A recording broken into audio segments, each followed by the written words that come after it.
আমরা দায়িত্ব নেওয়ার পরে আমাদেরকে অনেকগুলো বড় বড় কাজ করতে হয়েছে। প্লাস ওই যে রিফর্মস কমিশন হয়েছে, তো ইলেকট্রাল রিফর্মস কমিশন আমাদের পক্ষ থেকে অনেক কাজ সেরে দিয়েছে। বিভিন্ন স্টেক হোল্ডারের সাথে, অংশীজনের সাথে ওনারা আলোচনা করেছে, ইনক্লুডিং পলিটিক্যাল পার্টি।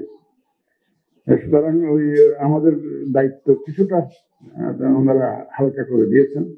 আবার ঐক্যমত্য কমিশনও অনেক আলাপ আলোচনা হয়েছে। আমাদের রাজনৈতিক জাতীয় নেতৃবৃন্দ ওদিকেও ব্যস্ত ছিলেন, এই জন্য আমাদেরও বিভিন্ন রকমের কাজের চাপ ইত্যাদি সব মিলিয়ে আমরা একটু এই কাজটা একটু দেরিতে শুরু করেছি।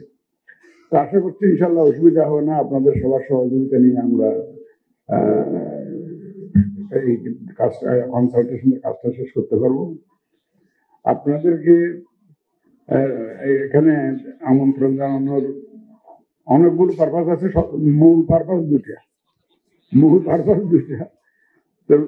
তার মধ্যে একটা হলো যে আমরা যে একটা আচরণ বিধি বানিয়েছি সেটা পরিপালনে আপনাদের সহযোগিতা চাওয়া, আর হলো একটা সুন্দর নির্বাচনের কথা আমরা সবাই বলছি, এবং আমরা জাতির কাছে ওয়াদাবদ্ধ একটা নিরপেক্ষ এবং সুন্দর, ক্রেডিবল, গ্রহণযোগ্য একটা নির্বাচন উপহার দেওয়ার জন্য আমরা প্রতিশ্রুতিবদ্ধ। তো এখানে আপনাদের সহযোগিতা চাওয়াটা আমাদের একটা বড় উদ্দেশ্য। এটা আমরা দায়িত্ব গ্রহণের পরেই যখন শপথ নিয়েছি সেদিন থেকেই বলে আসছি যে আমরা একটা ওয়াদা দিয়ে আসছি যে আমাদের সার্বিক প্রচেষ্টা থাকবে একটা সুন্দর, গ্রহণযোগ্য, নিরপেক্ষ একটা নির্বাচন উপহার দেওয়া জাতিকে। এটা আমাদের কমিটমেন্ট টু দ্য নেশন। এটা একটা প্রথম ফ্রম ডে ওয়ান। সে লক্ষ্যে আমরা মোটামুটি কাজ করে যাচ্ছি। তো আজকে যে আপনাদেরকে কনসালটেশনে আমরা আমন্ত্রণ জানালাম, এটা মূলত দুইটা পারপাস। একটা পারপাস হচ্ছে যে ইলেকশনের সময় যাতে আচরণবিধিটা পরিপালন হয়। আপনাদের লোকজনই তো কন্টেস্ট করবে, আপনাদের লোক ক্যান্ডিডেট থাকবে, তো আপনাদের দলের লোকজনই তো থাকবে, রাজনীতিবিদরাই থাকবে। সুতরাং তারা যাতে আমাদের আচরণবিধিটা পরিপালন করেন, এখানে আপনাদের সহযোগিতা লাগবে। আর দ্বিতীয়ত, সার্বিকভাবে একটা গ্রহণযোগ্য নির্বাচন দেওয়ার জন্য দিতে গেলে আপনাদের সহযোগিতা আমাদের একান্ত প্রয়োজন। এই দুইটা মূল উদ্দেশ্য। আমরা যখন আচরণবিধিটা তৈরি করি, এটা ড্রাফট করার পরে আমরা কিন্তু ওয়েবসাইটে দিয়েছিলাম।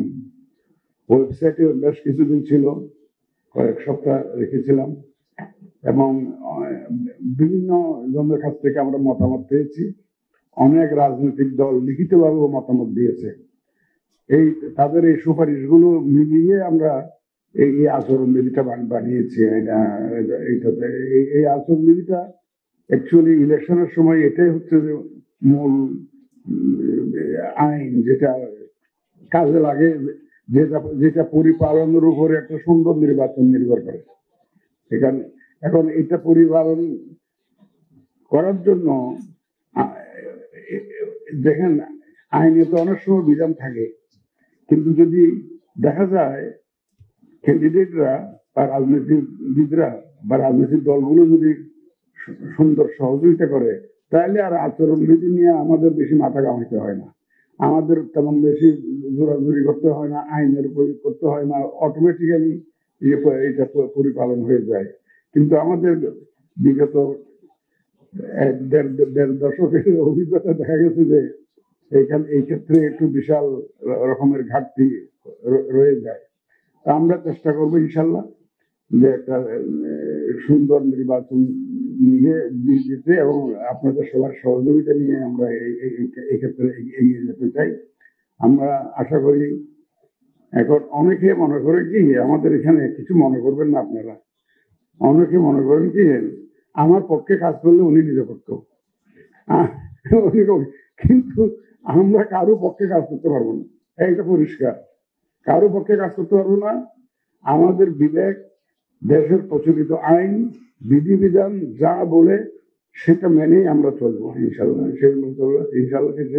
আমাদের সেই, এবং আমাদের এই উদ্দেশ্য হাসিল করার জন্য আপনাদের সহযোগিতা খুবই প্রয়োজন।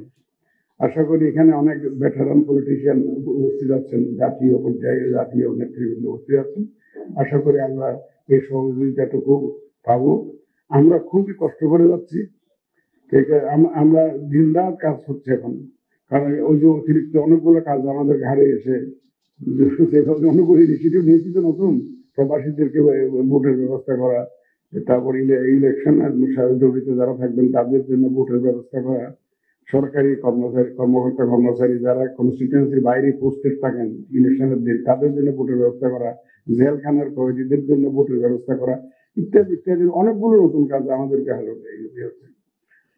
আর চ্যালেঞ্জের কথা যদি বলেন, অনেকগুলো চ্যালেঞ্জ তো কমন আগের কমিশনও ফেস করেছে, আমরাও ফেস করতেছি। বাট একটা চ্যালেঞ্জ, সবচেয়ে বড় চ্যালেঞ্জ যেটা হচ্ছে সোশ্যাল মিডিয়ার এআই ইউজ করে যে একদম অপতথ্য ছড়ানো, ভুল তথ্য ছড়ানো, এই চ্যালেঞ্জ আগের কমিশনদেরকে মোকাবেলা করতে হয়নি। একবার এই একটা নতুন চ্যালেঞ্জ আমাদের মধ্যে, বড় চ্যালেঞ্জ আমাদের সামনে উপস্থিত হয়েছে, এবং এর মধ্যে অনেক চ্যালেঞ্জ জেনারেট হচ্ছে ফ্রম আউটসাইড দি বর্ডার। এইগুলো ট্যাকেল করা, এটা আমাদের জন্য একটা বড় মাথা ব্যথার কারণ হয়ে দাঁড়িয়েছে। ইনশাল্লাহ আপনারা সবাই সহযোগিতা করলে আমরা এই ক্ষেত্রেও উতরিয়ে দিতে পারবো, আমরা বিশ্বাস করি।